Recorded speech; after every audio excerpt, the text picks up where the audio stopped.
Bom dia, boa tarde ou boa noite. Quem está falando é o professor Vinícius com mais uma aula de tecnologia para o meu ensino fundamental e também para o meu ensino médio. Mas se por um acaso você não for meu aluno, como já sabe, pode continuar aqui assistindo à vontade, né?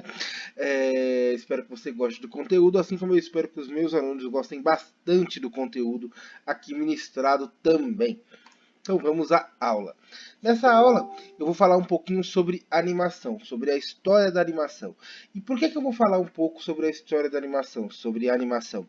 Porque eu estava acompanhando uma aula no Centro de Mídias uma vez, cuja aula falava sobre storyboard, né, que é um dos processos para se criar cenas no cinema e na animação, onde o diretor do filme, né, elabora como vai ser mais ou menos aquela cena, né, para eu já ter uma ideia de como filmar ela, né?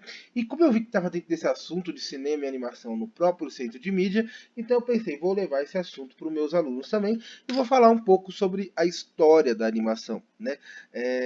Sobre como ela surgiu, né? Por quais tipos de máquina ela surgiu e etc, né? Então, vamos lá. A Animação e completude, né? Vocês já vão entender porque eu coloquei esse título aqui. A história da animação se perde e se mistura com a história do desenho, talvez nossa primeira forma de expressão, que remonta ao que chamamos pré-história, né? Mas dentro de uma perspectiva evolutiva, é história, passando pelo teatro de sombras, conhecido como sombras chinesas, mas que, na verdade, é alemão, se mistura com a história do cinema e da arte e também com a história da tecnologia. Falar da animação ajuda a gente a perceber que, por mais que estudamos matérias separadamente, elas se conectam, ajudando assim a gente entender melhor o mundo à nossa volta. Afinal, não existiria desenho animado sem desenho. Sem arte, não haveria como animar sem tecnologia, não haveria tecnologia sem estudos de matemática, física e etc. Tal como não haveria animação sem linguagem, sem sentimento, sem narrativa, né?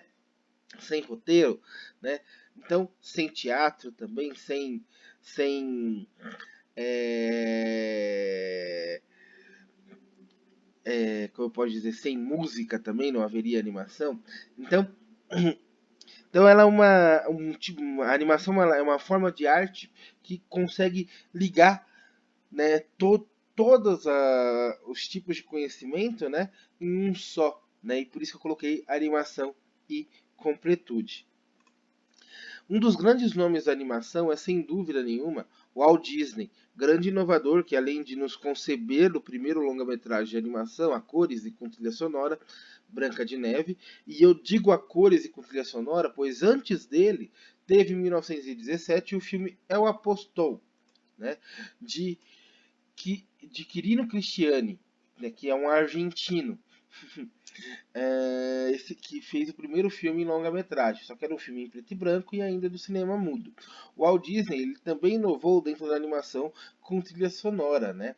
Apesar de não ter sido pioneiro, pois antes dele, em 1924, o estúdio de Betty Bubble, o Fleischer Studios, usavam trilhas sonoras em suas animações, mas o sistema Follow the Bolshin Ball, né? Um sistema usado para conduzir canções musicais semelhante ao karaokê, onde ficava aqui as letras da música, né, e a animação servia para conduzir essa música, né, de forma teatral. Então, em que Disney inovou, né? Ele foi responsável pela dublagem, né, ele foi inovador pela dublagem e pela trilha sonora sincronizada, seu curta-metragem do personagem que levou a sua voz, Mickey Mouse, no curta Steamboat Willie. Né? Aqui nessa foto que acabou de surgir é do estúdio Fleischer, né? Uma das primeiras animações a usar som.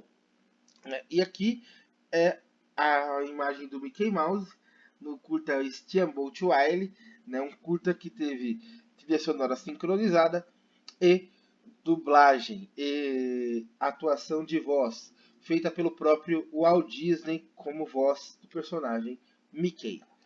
Por isso que o Mickey Mouse é o coração mesmo da Disney, né? É a própria alma do Walt Disney. Ele deu voz a esse personagem também, né? Que foi, se você assistiu o Walt antes do Mickey, né, foi basicamente o que tirou ele aí da miséria e do fracasso, né? Mickey Mouse foi um grande herói na vida de Walt Disney.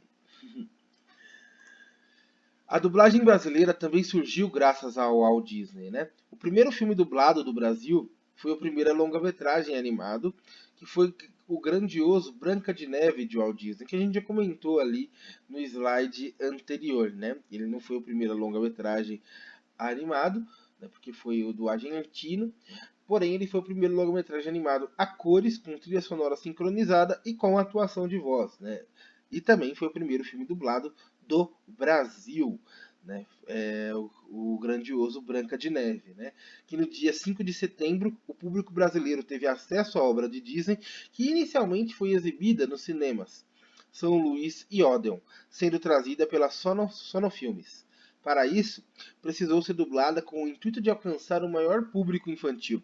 Para essa dublagem, Disney, sempre primando qualidade, mandou um representante de sua equipe para cada país onde o desenho seria exibido e dublado. No Brasil, esse trabalho foi feito pela Cinelab, nos estúdios da Columbia Disco, que era de Alberto Brington, dono da Sonofilmes. Para desenvolver o trabalho de adaptação, foi chamado Carlos Roberto Ferreira Braga, Braguinha, conceituado compositor de marchinhas da época e popularmente conhecido no meio musical pelo pseudônimo de João de Barro.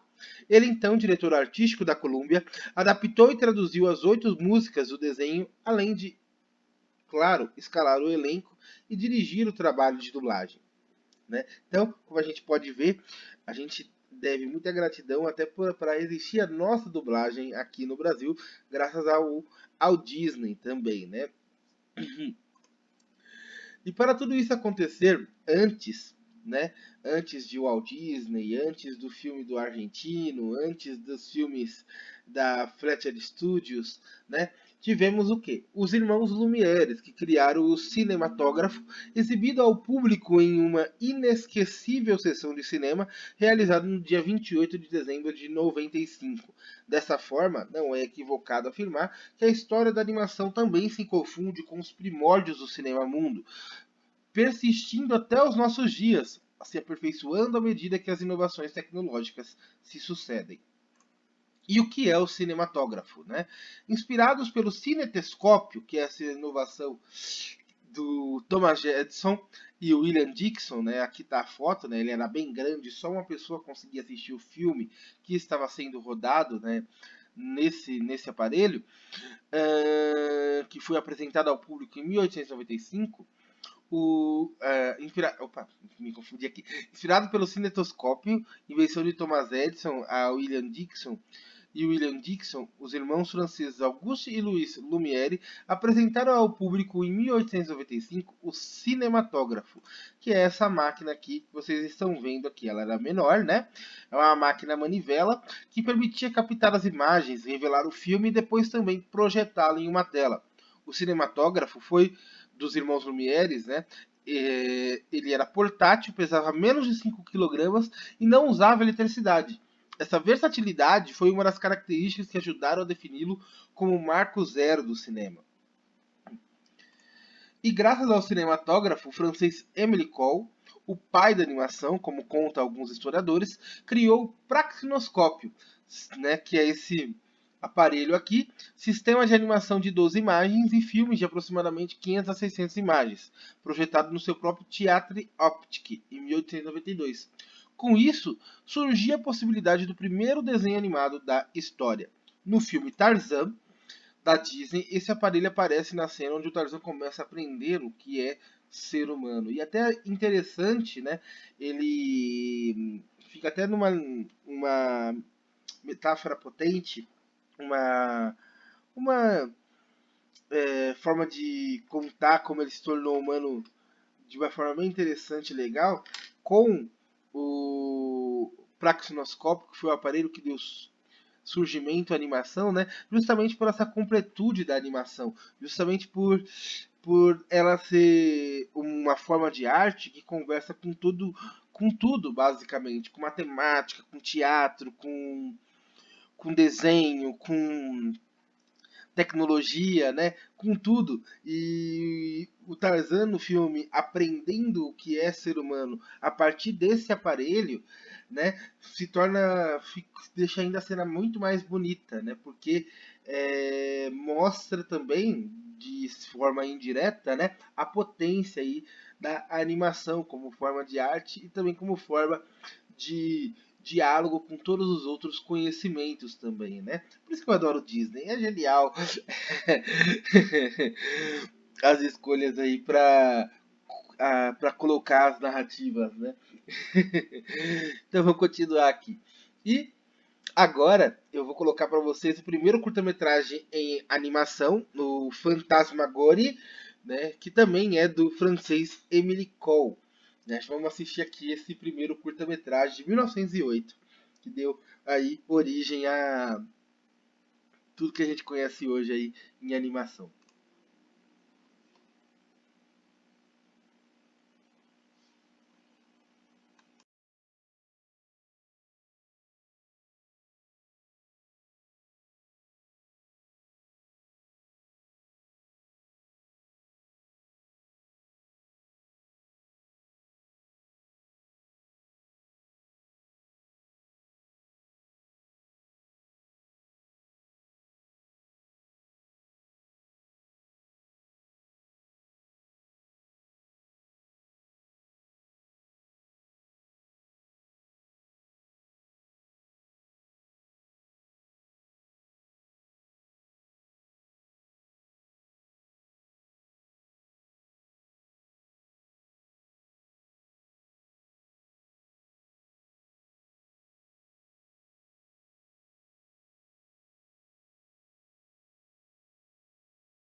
Espero que vocês tenham gostado do curta, né? Como a gente pode ver, já era meio maluco. A animação já coloca essas coisas meio amalucadas aí, meio Looney Tunes, aí desde a sua primeira aparição, né?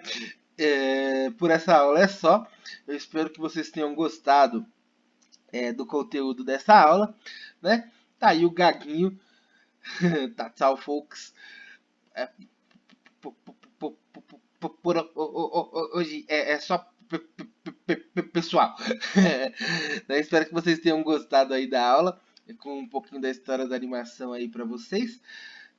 Tenham um bom dia, uma boa tarde, uma boa noite e até a próxima. Obrigadão.